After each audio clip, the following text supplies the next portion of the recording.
¿Qué tal, José María? ¿Cómo estás? Muy bien, Jorge, ¿qué tal? Estamos aquí en Bruselas. Oye, muchísimas gracias por venir. Hoy has venido con Ignacio de OCESA, un evento que hemos hecho sobre competitividad, economía y bajos impuestos, ¿no? Cuéntame, tío. Cuéntame, que ahora eres el flamante director de la Oficina Económica de Vox. Bueno, nada, no, el análisis que hoy ha girado por varios asuntos, pero la visión general es que nos encontramos con una España que en términos generales desde el año 2007 está absolutamente estancada. El PIB per cápita de los españoles no ha avanzado, si descontamos la inflación, no ha avanzado prácticamente nada desde el año 2007 hasta hoy. La inflación total acumulada, para que nos hagamos una idea, es un 39,1.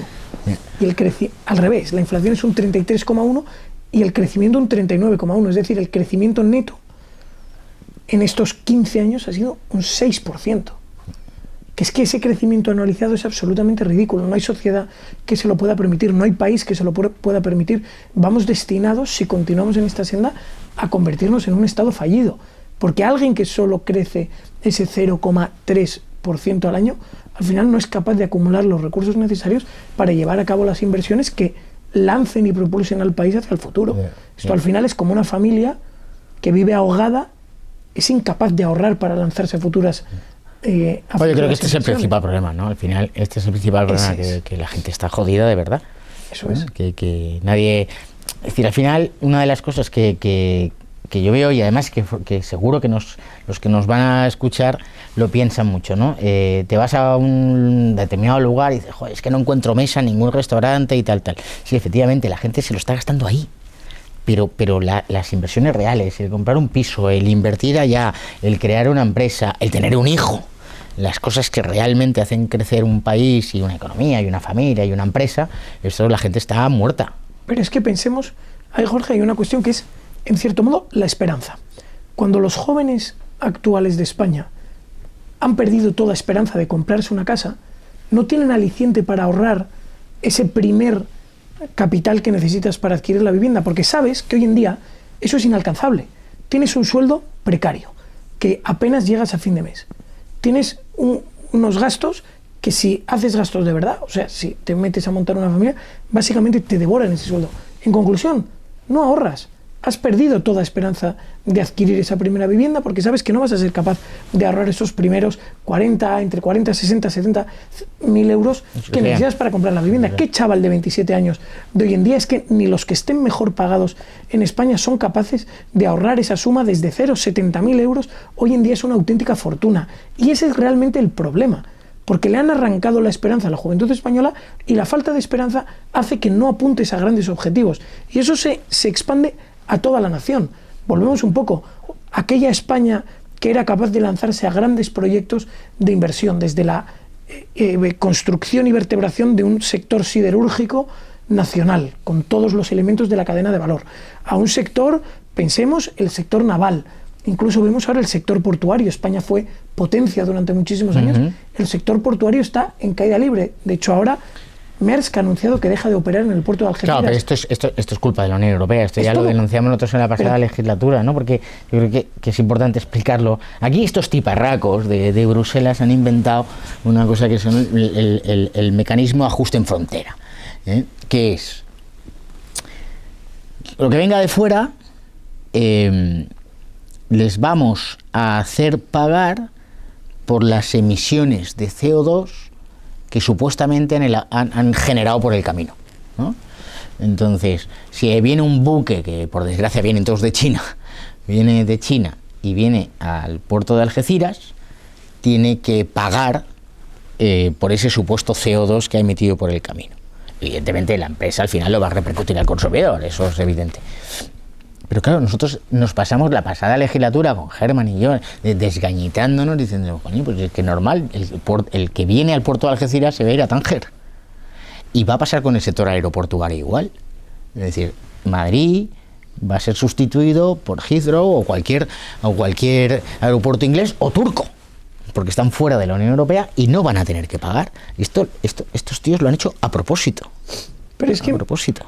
En relación con esto, al final, la sensación es que si alguien tuviese que regular, legislar y dirigir la Unión Europea y España en la dirección totalmente opuesta a los intereses de sus nacionales, haría exactamente lo que han hecho las últimas comisiones europeas y los últimos gobiernos de España. Han introducido más impuestos que nunca. Han encarecido la producción más que nunca. Y han encarecido la producción no solo de forma visible, introduciendo los derechos de emisión de CO2, logras encarecer toda la cadena de producción, pensemos, de un automóvil. Por ejemplo, el coche es más caro. ¿Y quién gana el dinero por en medio?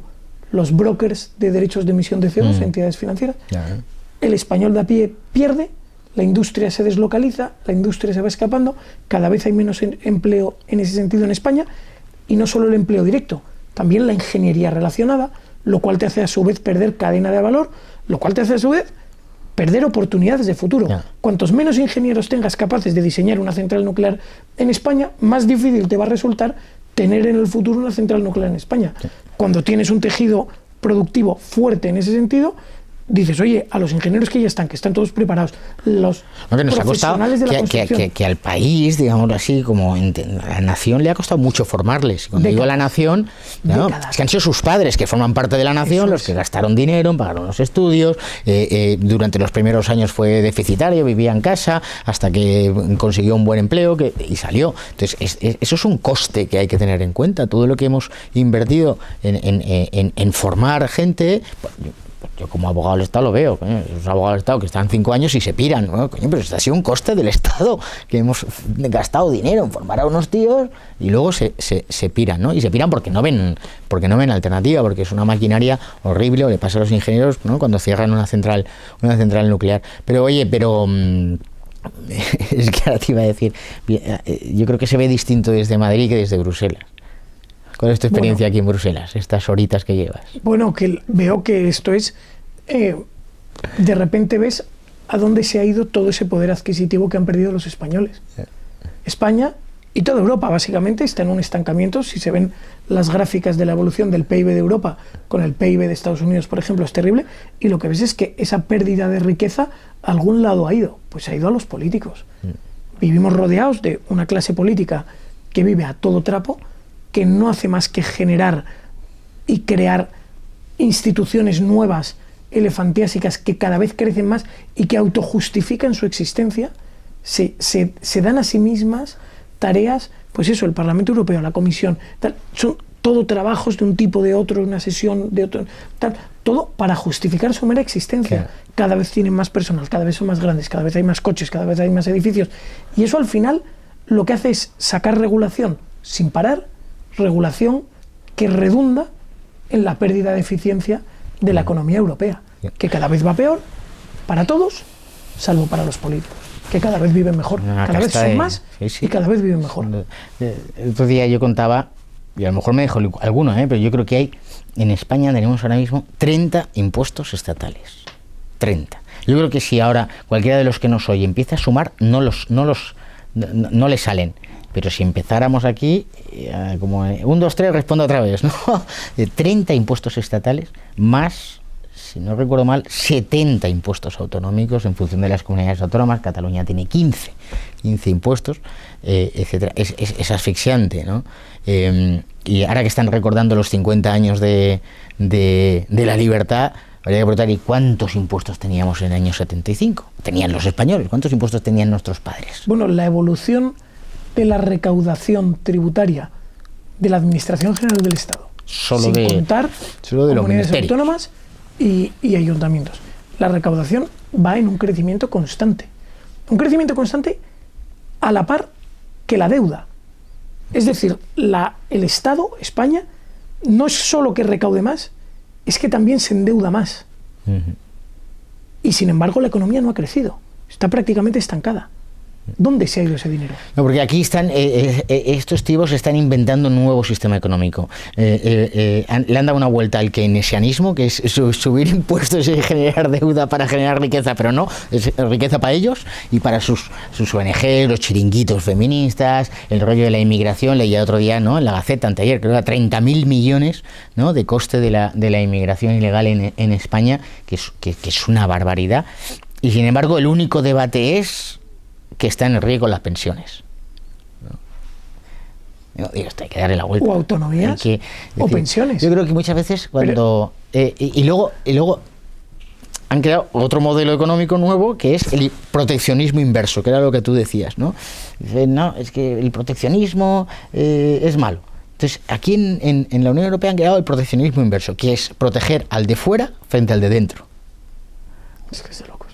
Es decir, no, estará mejor lo que venga de Mercosur que lo que producen nuestros agricultores. Salió también una noticia hace relativamente poco en la que decían que, según la Comisión Europea, Marruecos será el gran proveedor de tomates de la Unión Europea, desplazando así al sector español, que hasta ahora era el principal. Es que está planificado.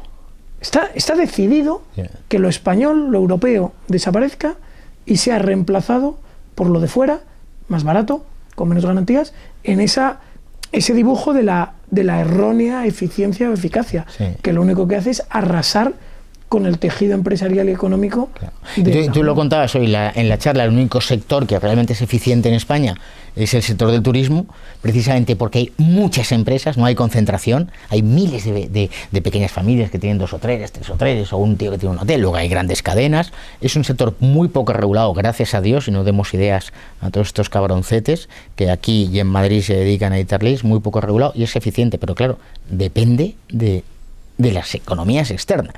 La gente tiene dinerito, viene a España. A la que la economía vaya mal en claro, Alemania o en Gran Bretaña... Ese es el peligro del turismo, que es un sector totalmente cíclico. De tal forma que si el ciclo macroeconómico mundial es positivo, el turismo va muy bien. En el momento en el que el ciclo macro baja, el turismo baja.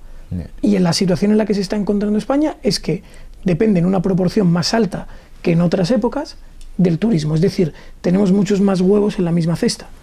En una cesta que además va con los ciclos económicos internacionales, lo cual nos resta independencia, soberanía y capacidad de maniobra.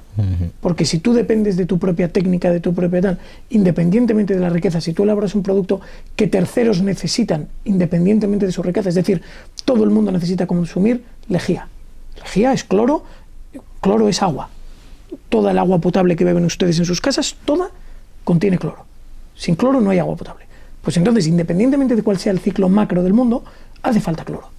Si tú eres experto en producción de cloro, España lo era, y todavía tenemos una planta de producción de cloro en España lo era, pues eso te da independencia. Porque suceda lo que sucede en el mundo, tienes un producto. Lo mismo sucede con el cobre. El cobre es un producto que toda industria, toda tecnificación del mundo con mucha o poca capacidad va a necesitar cobre. Y en España tenemos una de las plantas de producción de cobre más eficientes del mundo. Pero esa planta, como sigamos por esta senda climática, desaparecerá y se empezará a producir en China o en la India. No nos confundamos.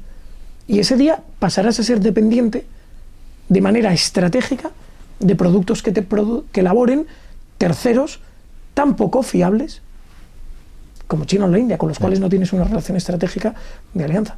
No, son enemigos. Bueno, sobre todo China.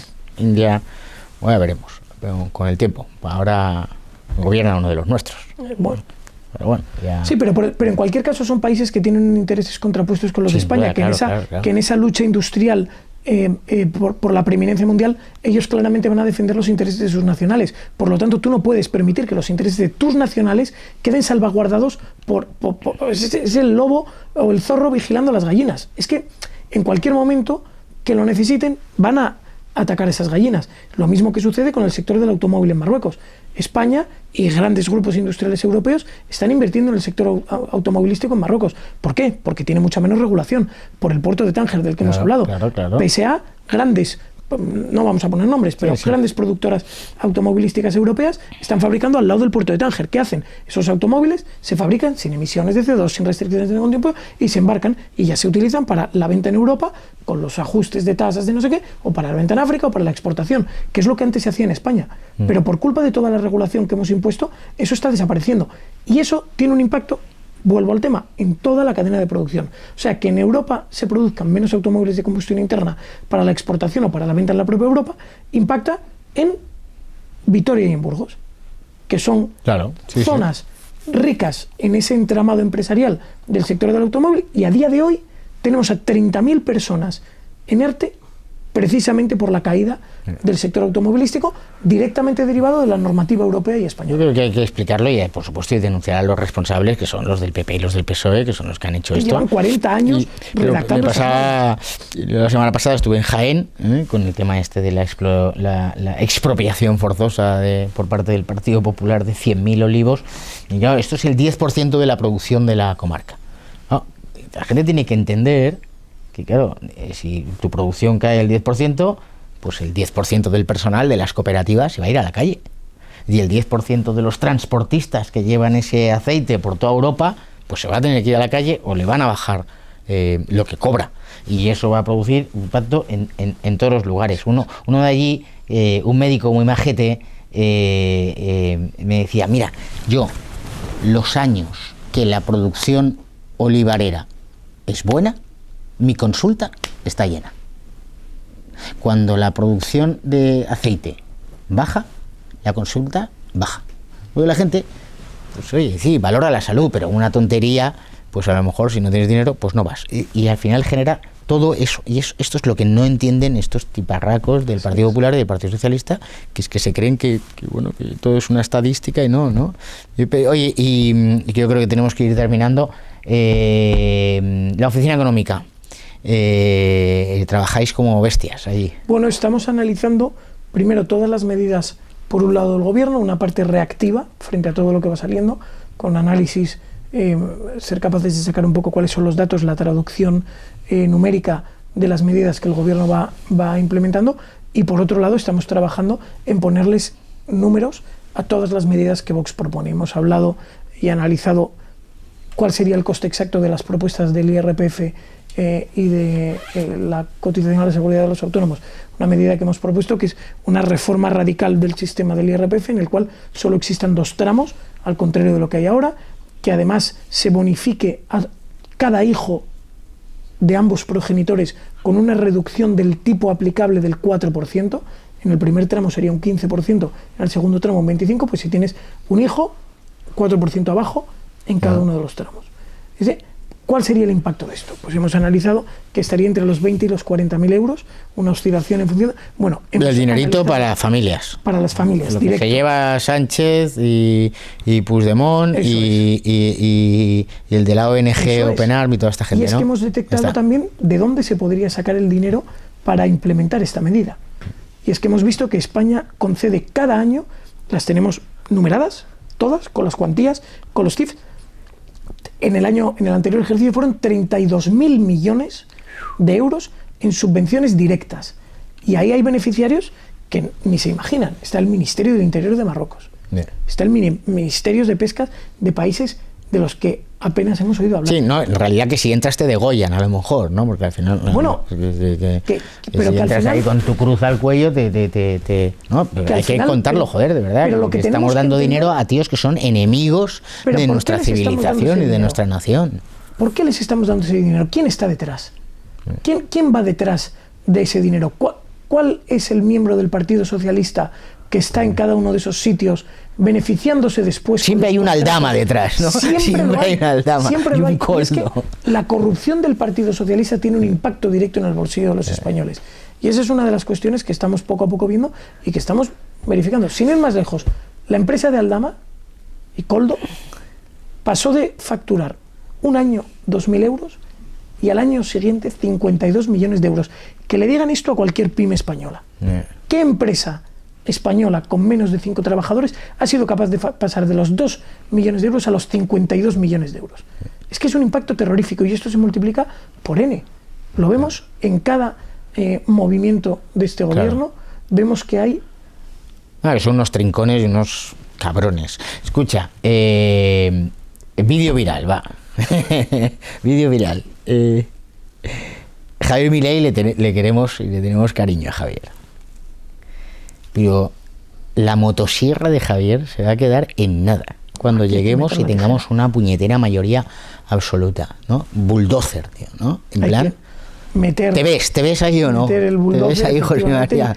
Y hacer desaparecer y echar abajo todas las estructuras que han creado para poder esconderse, refugiarse y robar sin que los españoles les vean. Todo esto hay que eliminarlo hay que vaciar la habitación y que los españoles vean dónde está la mierda socialista. Pues qué bueno. Oye, y los del PP dirán, no, hombre, no, yo creo que quizá no tenéis que ser tan duros, hay que salvar determinadas cosas. Pues, bulldozer, tío. Bulldozer. Bulldozer. Y nos llevamos por delante a quien sea. Me parece correcto. Venga, a por ellos. Bueno, mil gracias. A ti.